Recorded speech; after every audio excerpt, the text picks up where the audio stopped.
Margaret Williams sat on the edge of the hospital bed, cradling her week-old daughter Emma in her arms.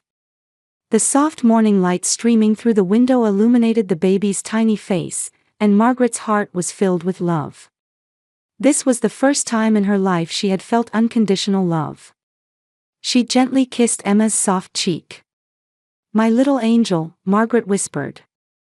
"I'll protect you, no matter what." Emma gave a tiny yawn, and Margaret smiled. Tomorrow, she would take her daughter back to her parents' home. And her mother Helen was planning to host a baby shower for her over the weekend. Just thinking about it made her stomach tighten. Her cell phone rang, with "Mother" displayed on the screen. Margaret took a deep breath before answering. "Hello, Mother." "Margaret, everything is ready for tomorrow's pickup." Helen Williams' voice always had a commanding tone. "James will come to get you and that child. I have to prepare for the baby shower." "Thank you, Mother." "But it's not that child, it's Emma," Margaret gently corrected her. "Your first grandchild." There was a moment of silence on the other end of the line. "Yes, well," Helen's voice was cold. "Anyway, tomorrow at 10 o'clock. Don't be late." After the call ended, Margaret sighed. Her mother had never once congratulated her on Emma's birth. When Margaret had announced her pregnancy, Helen's first words were, "Ladies have children after they're married." Words that had been repeated many times since. Margaret gazed at a photo of her fiancé David. He was currently working in Africa with Doctors Without Borders. When he heard the news of Emma's birth, David had reportedly shed tears of joy.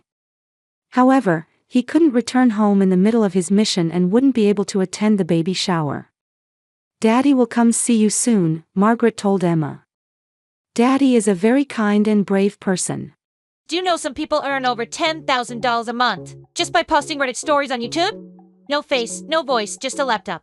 I do it too, link below if you're curious. "He loves you so much." A nurse entered the room and began the final discharge check. "Is the father not here?" she asked kindly. "He's working overseas," Margaret answered. "But my father will come pick us up tomorrow." "That's nice," the nurse smiled. "Grandpa must be thrilled." Margaret managed a faint smile. Her father James was indeed happy. When she showed him Emma's photo, tears had welled up in his eyes.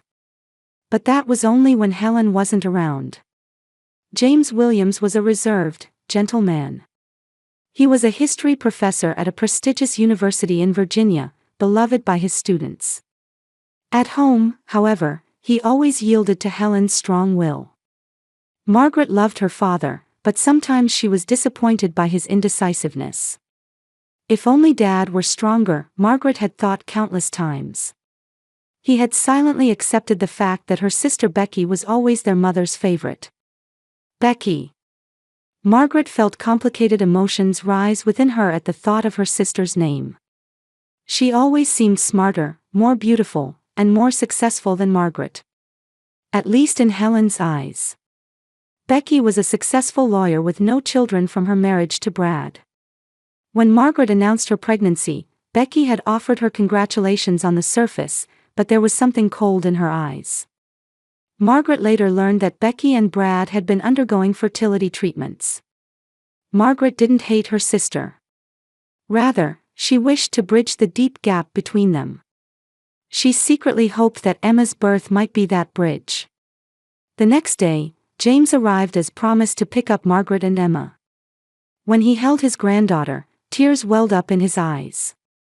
"She's beautiful," James said in an emotional voice. "She looks like you did as a baby." Margaret gently squeezed her father's arm. "Thank you, Dad." In the car, James occasionally glanced at Emma in the back seat through the rearview mirror. "Helen is very busy preparing for the baby shower," he said cheerfully. "It's going to be a wonderful party for you." Margaret tried to smile, but couldn't help feeling anxious. Her mother's perfect parties always made her uncomfortable. "Is Becky coming?" she asked. "Oh, yes, of course," James answered. His voice sounded a bit tense. She and Brad are looking forward to it. Margaret confirmed that Emma was asleep and spoke in a low voice. Dad, tell me honestly. Does Mom really want to throw me a baby shower? Or is it just for appearances? James glanced briefly at Margaret. There was sadness in his eyes. Marg, your mother, she loves you in her own way. Try to understand. It was the usual answer. Margaret silently nodded and looked out the window. Watching Virginia's beautiful countryside roll by, she thought about tomorrow's baby shower. The whole family would be there. Relatives and friends too. And she would have to pretend to be part of a happy family. As the car turned into the long driveway of her parents' home, Margaret's heartbeat quickened. The large colonial-style house with its white columns came into view. The house where she grew up. And now, the place she was returning to with her daughter. Here we are, James said brightly. Let's bring Emma home. Margaret looked down at her baby and whispered softly, It's okay, Emma. I'm here with you. On the morning of the baby shower, Margaret woke up early. Helen's voice from the next room had her nerves on edge. Not blue tablecloths, pink ones. Helen was instructing someone. My daughter had a girl. Get every detail perfect. Margaret took a deep breath as she held Emma on the bed. Her mother was taking charge of everything without even asking what she wanted. The typical Helen Williams show was beginning. Good morning, Margaret. Turning around, she saw her father James standing in the doorway. He smiled gently and came closer to look at Emma. She's been in a good mood all morning, Margaret said. Dad, today is. It'll be fine, James interrupted her. Today is a special day for you and Emma. Everything will work out. His words lacked confidence, but Margaret gratefully squeezed her father's hand. At 2 p.m., guests began to arrive. Margaret sat on the living room sofa, holding Emma. Her maternal aunts gathered around, peering at the baby and offering congratulations. But Margaret could sense curiosity and a certain judgment in their eyes. They were probably internally criticizing her for having a child before marriage. Margaret, you look tired, Helen approached with a perfect hostess smile. She was wearing a pale blue dress and looked as elegant as always. You should rest a bit. I'll hold Emma for you. Margaret stared at her mother. Helen had never before asked to hold Emma. She hesitated, but feeling the eyes of the relatives around her, reluctantly handed Emma to her mother. Helen awkwardly held her granddaughter and, maintaining her smile, walked across the living room. Margaret watched with bated breath. Margaret. Turning around, she saw her sister Becky entering the room with her husband Brad. Becky was, as always, perfectly polished. She was dressed in a Dior dress with a pearl necklace gleaming at her throat. Becky, Margaret stood up to greet her sister. They exchanged a formal hug. The strong scent of Becky's perfume stung Margaret's nose. Congratulations, Becky said with a smile. Her eyes weren't smiling. So you've discovered your maternal instincts. Thank you, Margaret replied. Mom is holding Emma. Becky's expression clouded for a moment. She turned to look at her mother holding Emma. Well, I never imagined Mom becoming a grandmother, she said in a sarcastic tone. Especially with you becoming a mother first. Margaret caught her breath. Becky's words were clearly filled with envy and resentment. She knew her sister was suffering from not being able to have children. But she hadn't expected such comments on this day. Becky, please, Margaret said quietly. Let's not have any disputes today. Becky gave Margaret a cold look. Of course. Today is your special day, after all. The party progressed, and Margaret kept her eyes on her mother and Emma while conversing with guests. Helen continued holding her granddaughter while skillfully mingling with the guests. However, when Emma began to cry, she quickly handed the baby to a nearby relative. "Time to open presents," Helen announced grandly. Margaret was led to a large table set up in the backyard. A mountain of presents was piled there. She took Emma back in her arms and began opening the gifts one by one, surrounded by guests. "This is from Becky and Brad," Helen handed her a box. Margaret opened it and pulled out a set of high-end brand baby clothes. "These are lovely, thank you. I picked them out with Mom," Becky smiled. "I thought you wouldn't be able to choose things worthy of Emma with your taste." Margaret's cheeks grew hot. Laughter erupted from the crowd. "Margaret never had any fashion sense, even as a student," Helen said cheerfully. "Remember what she wore to her high school graduation? That was awful." Margaret forced herself to smile. Her mother always enjoyed humiliating her in public. "That's right," Becky joined in. "I had to rescue her that time. But now I'll use my taste to rescue Emma." More laughter followed, and Margaret hugged Emma closer. "It'll be over soon," she told herself inwardly. Late in the afternoon, as the finale of the party, Helen announced a special event. "Everyone, let's move to the backyard," she proclaimed, raising her glass. "Our family has a special tradition. We gather around a bonfire to celebrate the birth of a new life." Margaret looked at her mother in surprise. She had never heard of such a tradition in her family. "Mom, there's no such tradition."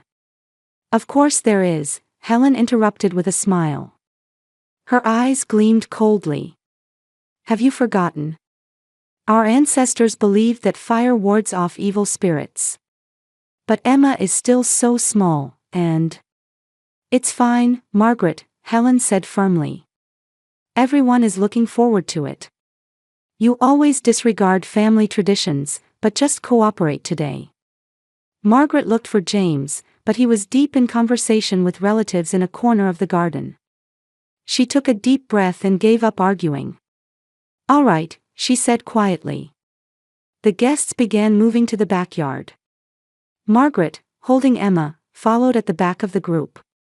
Dusk was approaching, and the sky was beginning to turn purple. The bonfire preparations were already complete in the backyard. Helen placed a hand on Margaret's shoulder.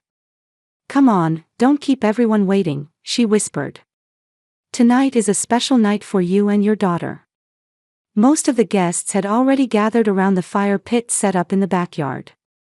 The sky was bathed in the soft purple of twilight, and the silhouettes of pine trees lining the garden stood out. At Helen's direction, a house servant lit the bonfire, and orange flames rose silently. Margaret held Emma close to her chest, maintaining a safe distance from the fire. Emma was wrapped in a small blanket, showing a peaceful sleeping face. Margaret tried to hide her anxiety, but couldn't shake the feeling that something was wrong. "Everyone, gather around," Helen raised her glass high, illuminated by the light of the bonfire. "Today is a special day.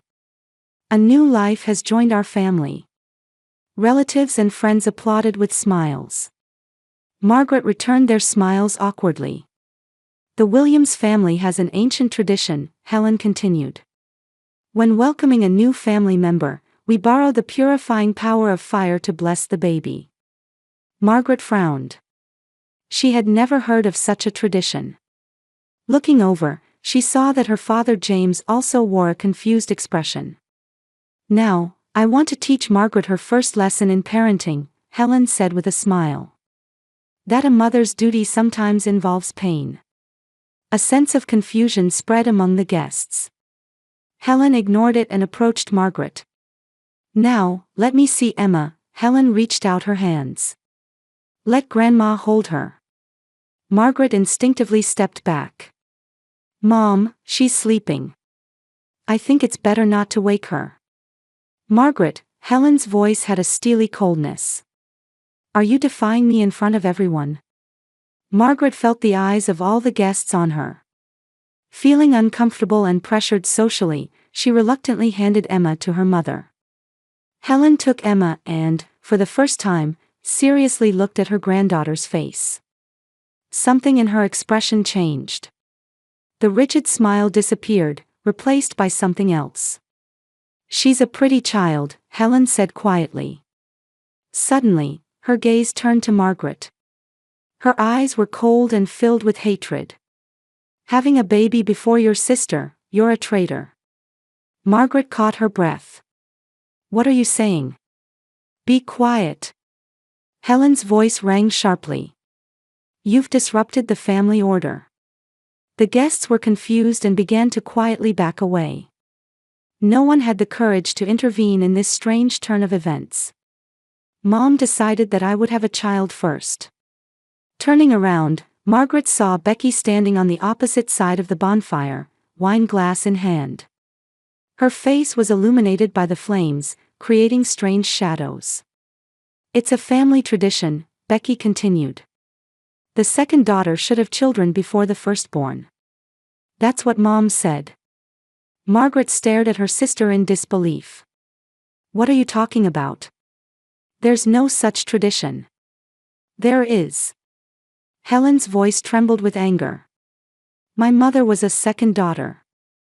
And so was I. Even after marrying into the Williams family, that tradition should have been preserved." Margaret turned to her father. "Dad?" James stepped forward with a confused expression.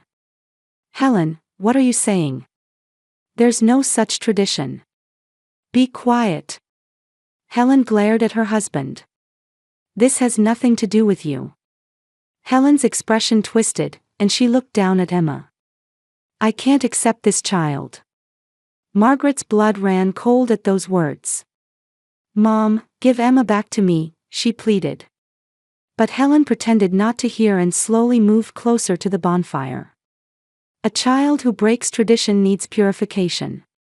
"Mom!" Margaret cried out. "Stop. What are you doing?" Helen's movements quickened. Holding Emma, she walked toward the bonfire, muttering, "Bad blood must be cleansed." After a moment of frozen terror, Margaret came to her senses and ran toward her mother. "Stop. Give Emma back." But it was too late. Helen suddenly thrust Emma, wrapped in the blanket, forward and threw her toward the bonfire. "Fire baptism for one with impure blood," Helen shouted. Margaret's scream pierced the night sky. She lunged forward, trying to save her daughter. Becky raised her wine glass and laughed coldly. "Isn't this what you deserve?" In the midst of the confusion, everyone was frozen. But it was James who moved with unexpected swiftness. He leaped toward the bonfire with incredible speed, catching the small bundle of Emma in midair. His right arm touched the flames, and the sleeve of his shirt caught fire. "James!" someone shouted. Her father rolled on the ground, protecting Emma with his body while extinguishing the fire on his arm. Margaret rushed to her father's side. "Emma!" "Dad!" James, despite his pained expression, handed the small bundle to Margaret. "It's okay, she's safe." Margaret took Emma with trembling hands and pulled back the blanket. Emma was still asleep, unharmed. The thick fabric of the blanket had protected her. Margaret shed tears of relief. However, that relief was short-lived. Turning around, she saw Helen standing in shock. Understanding of what she had done was gradually dawning on her face. Helen stammered. "I was just the tradition." Becky stood silently beside her mother, equally stunned.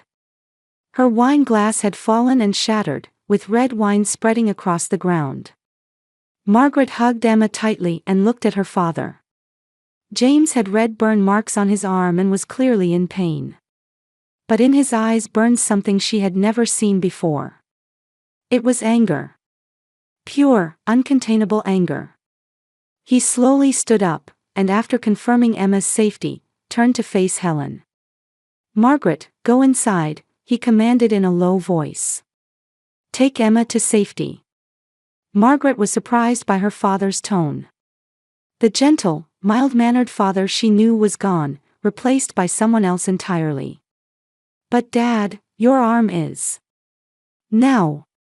James' voice allowed no further discussion. Margaret held Emma tightly to her chest and hurried toward the house. Behind her, she heard her father's voice. For 40 years, I've kept silent. But now it's over. Margaret ran into the house, protectively cradling Emma. Looking out the living room window, she could see her father walking toward Helen and Becky. His posture was filled with dignity, and his anger seemed to spread throughout the garden. The guests, in fear and confusion, began to hurriedly leave. Margaret stood by the window and sank to her knees, trembling. Emma showed a miraculously peaceful sleeping face in her arms. Margaret was watching the garden from the living room window. Emma slept peacefully in her arms, but her own heart was beating wildly. Outside the window was a version of her father she had never seen before. James Williams, illuminated by the flames, had transformed from the gentle history professor into a warrior trembling with rage. Helen and Becky stood by the bonfire. Mother and daughter's expressions gradually showed horror and understanding of what they had done. Helen covered her mouth with her hand, while Becky stared at the broken glass at her feet. 40 years, James' voice was low but resonated throughout the garden. For 40 years, I've silently witnessed your violence and control. He took a step toward Helen. His right arm bore the red mark of a burn, and his shirt sleeve was scorched. James, you don't understand, Helen said with a trembling voice. I was only trying to preserve tradition. I didn't mean to hurt Emma. Don't lie. James' angry shout made the remaining guests back away in fear. You threw your own granddaughter into a bonfire. You call that tradition? I've researched your family's entire history. No such tradition exists. Becky stood in her father's way. Dad, calm down. Mom was just confused. We were. You were complicit, James looked at Becky with stern eyes. Always your mother's puppet. I've turned a blind eye to your cruelty toward Margaret. But today, it ends. He grabbed Helen's arm. Taste what you've done. James. What are you doing? Helen's eyes widened in fear. He pushed her toward the bonfire. You're the one who needs fire purification. Dad, stop. Becky screamed and lunged to help her mother. Helen stumbled and lost her balance. Becky tried to support her, but both were too close to the bonfire. Suddenly, the hem of Helen's dress touched the flames and caught fire. Help! Helen screamed. Becky also caught fire on her sleeve and screamed. Panicked, both desperately struggled to extinguish the flames. Margaret was frozen in terror. The scene she witnessed through the window was like a nightmare. James stood stunned for a moment but quickly came to his senses and ran to the garden hose. He sprayed water on them, extinguishing the fire. Helen and Becky collapsed to the ground, crying out. They had mild burns on their arms and legs. Someone call an ambulance. James shouted. One of the remaining guests took out a cell phone and began dialing 911. Margaret left the living room on trembling legs and headed for the front yard. She held Emma to her chest, trying to keep her away from the chaotic scene. The sound of sirens could already be heard from the street. Minutes later, ambulances and police vehicles arrived one after another. Police officers began gathering information from confused witnesses. Paramedics treated Helen and Becky's burns and placed them on stretchers. Marg. Turning around, Margaret found her father standing beside her. His arm was wrapped in first aid gauze, and his face showed deep fatigue. But determination resided in his eyes. Are you all right? And Emma? We're fine, Margaret answered. But Dad, your arm. Don't worry, James placed his hand on his daughter's shoulder. For a long time, I was a coward. I let them hurt you. I'll never let that happen again. One of the paramedics approached Margaret.